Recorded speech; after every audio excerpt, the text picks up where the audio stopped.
नमस्कार दोस्तों, मैं हूं सी रोहित और आप सभी का स्वागत है मेरे YouTube चैनल फिनटेक्स नॉलेज पर। तो दोस्तों, आज की वीडियो बहुत इंपॉर्टेंट होने वाली है। आज के वीडियो में हम जानेंगे कि वो कौन से ट्रांजेक्शन्स हैं जिन पर डिपार्टमेंट की नज़र हमेशा बनी रहती है, और अगर आप वो ट्रांजेक्शन्स करते हैं तो कहीं ना कहीं आपको नोटिस मिलने की संभावना बढ़ जाती है। एक एक करके आज उन ट्रांजेक्शन्स के बारे में जानेंगे। आइए स्टार्ट करते हैं।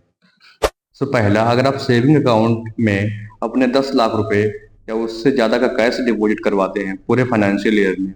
यहाँ पे फाइनेंशियल ईयर का मतलब होता है 1 अप्रैल 2024 से 31 मार्च 2025। अभी ये चल रहा है इस टाइम पे।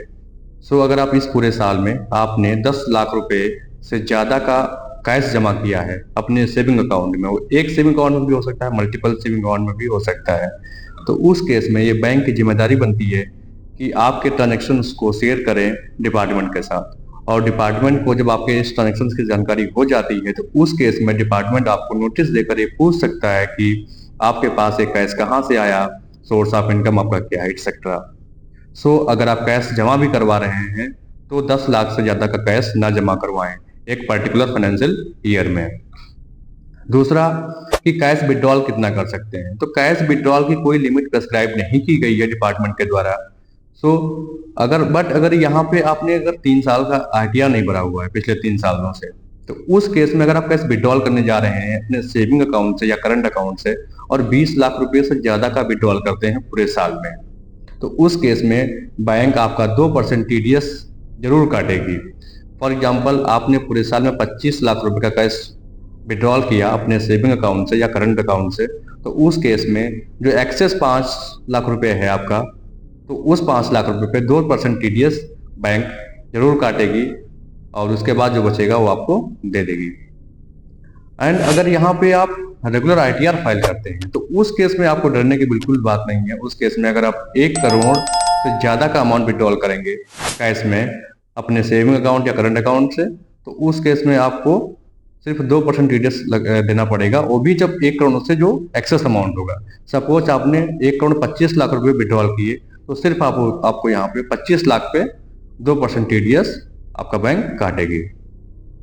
सेकेंड पॉइंट यहाँ पे ये कवर करेंगे कि अगर आप बिजनेस करते हैं और करंट अकाउंट आपके पास है और उस करंट अकाउंट में आपने 50 लाख रुपए से ज्यादा का कैश डिपॉजिट किया है पूरे साल में, तो उस केस में भी ये बैंक की जिम्मेदारी है कि आपकी इस ट्रांजेक्शन को शेयर करे डिपार्टमेंट के साथ।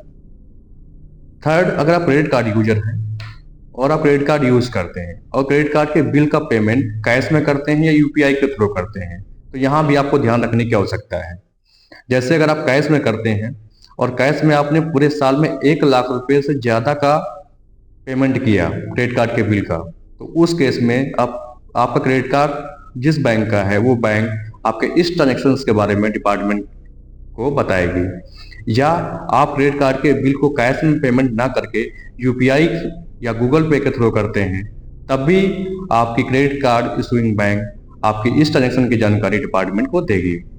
तो आप अगर क्रेडिट कार्ड का पेमेंट करते हैं तो इन बातों का ध्यान रखें कि अगर आप कैश ट्रांजेक्शन करते हैं वो भी सिंगल पार्टी से, वो भी सिंगल डे में और सिंगल ट्रांजेक्शन के लिए 2 लाख रुपए या उससे ज्यादा का, फॉर एग्जाम्पल आपने कोई गुड्स बेचा और आपने 2 लाख रुपए का गुड्स बेचा और 2 लाख रुपए आपने कैश में ले लिए, तो उस केस में भी आपको अलाउ नहीं किया जाता है, आपके खिलाफ नोटिस आ सकती है।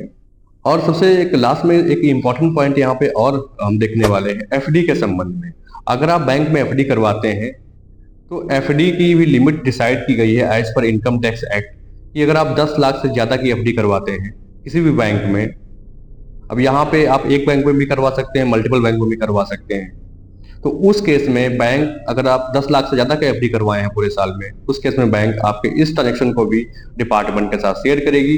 तो डिपार्टमेंट पूछ सकता है नोटिस देकर के कि आप ये पैसा कहाँ से लाए, आपने कोई प्रॉपर्टी बेची है या आपका सोर्स ऑफ इनकम क्या है। तो अगर आप एफडी भी करवा रहे हैं तो 10 लाख से ज्यादा के एफडी ना करवाएं, बट अगर आप एफडी रिन्यूअल कर रहे हैं उस केस में ये 10 लाख की लिमिट अप्लीकेबल नहीं है।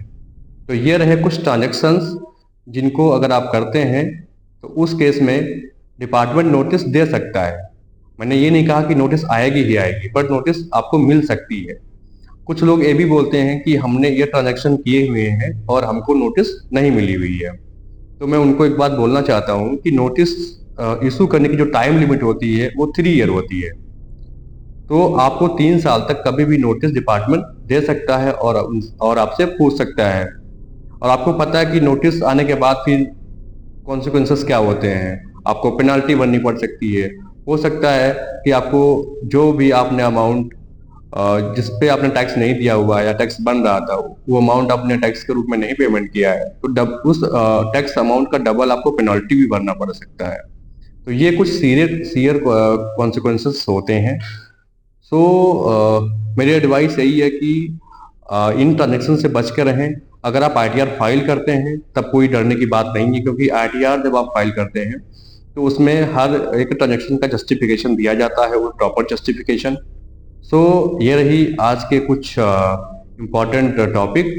सो अगर मेरा वीडियो अच्छा लगा हो तो please like share and subscribe, और बने रहिए मेरे यूट्यूब चैनल पर, क्योंकि यहाँ आपको मिलने वाली है बहुत सारी इन्फॉर्मेशन टैक्स और फाइनेंस से रिलेटेड होगी आसान सी भाषा में। So thank you.